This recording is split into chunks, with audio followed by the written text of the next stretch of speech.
Hi, my name is Hardik and you guys have been rocking. So the last two videos I have been getting comments and feedback and questions around ये कैसे करना है. So I'm going to continue this very series that we've started and move on and be able to help you do it to the next level. So one of the questions that I got and which I'm going to address today is मैंने लोग तो recruit भी कर लिए हैं, सब कुछ कर लिया, but how do I set KPIs, KRAs for them? कुछ गूगल का डॉक्यूमेंट देख सकता हूँ क्या जहाँ से मुझे समझ में आ जाए कि okay for this person this is what the KPI needs to be, KRAs need to be. So I'm going to tell you how can you really construct and go about doing this KPIs and KRAs. Now before I start this, let me just touch upon the point कि ये है क्या.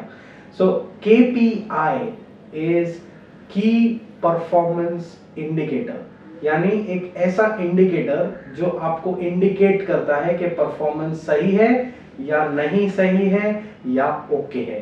सो जैसे आपका traffic light होता है, red is an indicator that tells you stop, it indicates that अभी आगे जाना सही नहीं है. उसी तरीके से key performance indicator will tell you when to stop the person to doing something in a certain way, correct that and then get him a green signal for him to move ahead. So ये indicators क्या होने चाहिए जिससे आपको समझ में आएगा कि चीजें सही जा रही है या नहीं जा रही है. Now given the fact that we now understand key performance indicators क्या होते हैं, let's talk about how do we construct it. Now construction of key performance indicator according to us and our recommended way, which may not be acceptable to all of you, but मेरी तरफ से, हमारी तरफ से हम जो propel में बोलते हैं वो तरीका मैं आपको बताने वाला हूँ.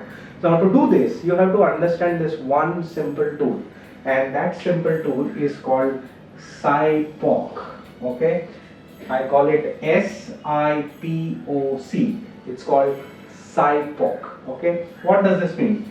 This S stands for supplier, this I stands for input, जो ये supplier input दे रहा है.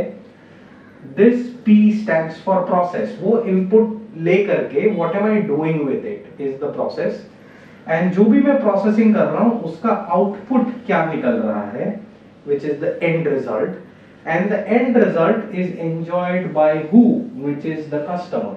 Okay, SIPOC, supplier क्या input दे रहा है जिसको मैं process कर रहा हूँ और एक final output निकल रहा है जो end customer या मेरा customer use कर रहा है. Okay, now if you understood SIPOC from the way I explained, you can rewind it and see it again. Then what you need to do is you need to construct your departments. जैसे मैंने ये example के तौर पे मैंने 3 departments construct किए हैं. One is pre sales which is a marketing department. Pre sales का काम होता है लीड्स जनरेट करना, यानी ऐसे लोगों के कॉन्टैक्ट्स जनरेट करना जो लोग हमारे बिजनेस के सर्विसेज को लेने के लिए एकदम परफेक्ट है. ओके, उनके पास इनफ पैसा है सर्विस लेने के लिए, उनके पास इनफ नीड है, and they are the right decision makers.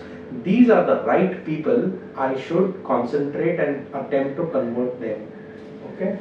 Then comes sales department. Sales का काम है इन right लोगों को जाके मिलना और फिर उनको जाके समझाना कि हमारी सर्विस कैसे उनको मदद कर सकती है और उन बंदों को prospect से customers में बदलना, यानी actual deals करना.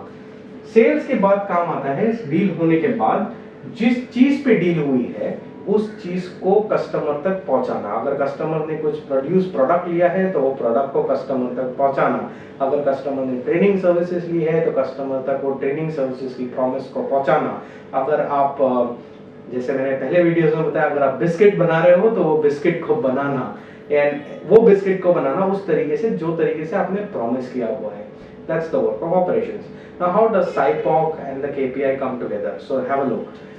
If the supplier of pre-sales, यानी pre-sales को leads कहाँ से आती है? Assuming Facebook से आती है, LinkedIn से आती है और किसी प्लेटफॉर्म से आती है, exhibitions करते हैं, then all of those exhibitions, Facebook, LinkedIn, BNI, all of these guys become suppliers. यहाँ से आपको leads आती है. Now what do these guys give? These guys give details as in of the prospect. So prospect details, यानी ये prospect का income क्या है, ये क्या करता है, इसका बिजनेस टाइप क्या है, ये सारी detail.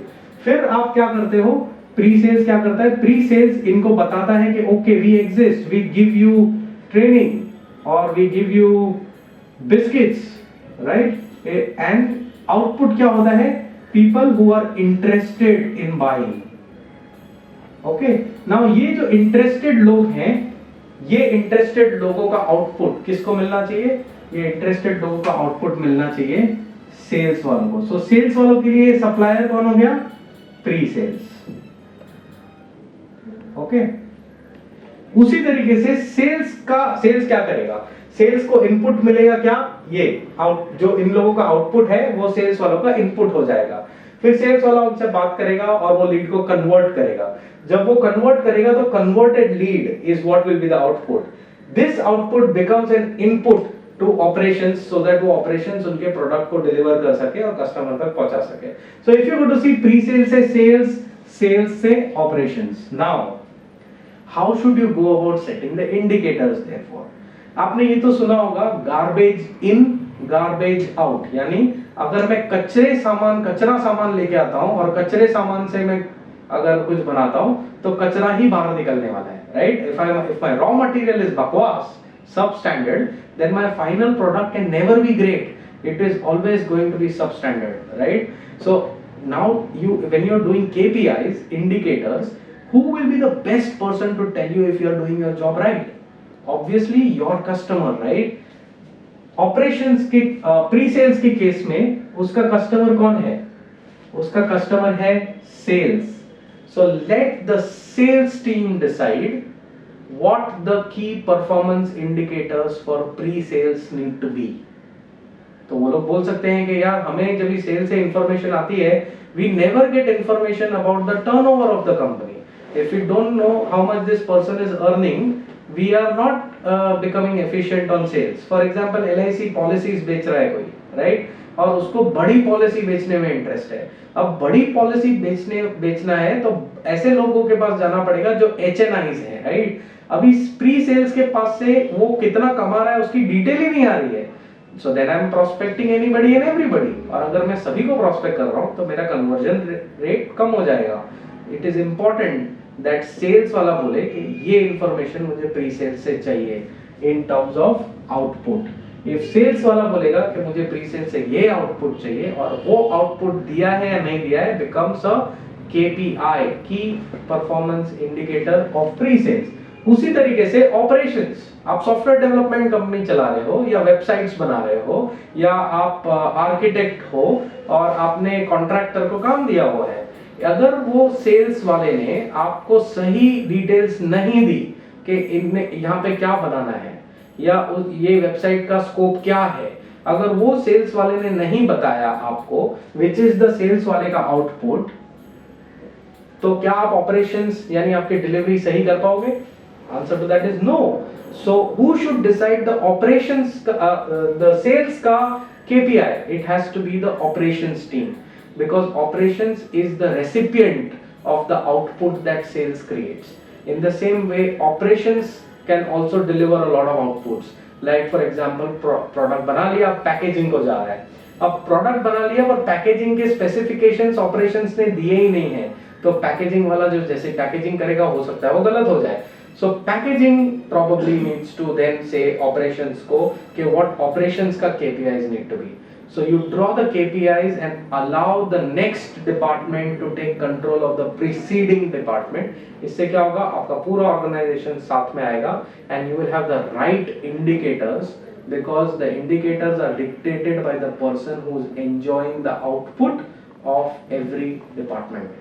This is what I would recommend. I hope you are able to use this video, construct KPIs and therefore become a performance oriented organization and you propel. So best of luck and keep propelling.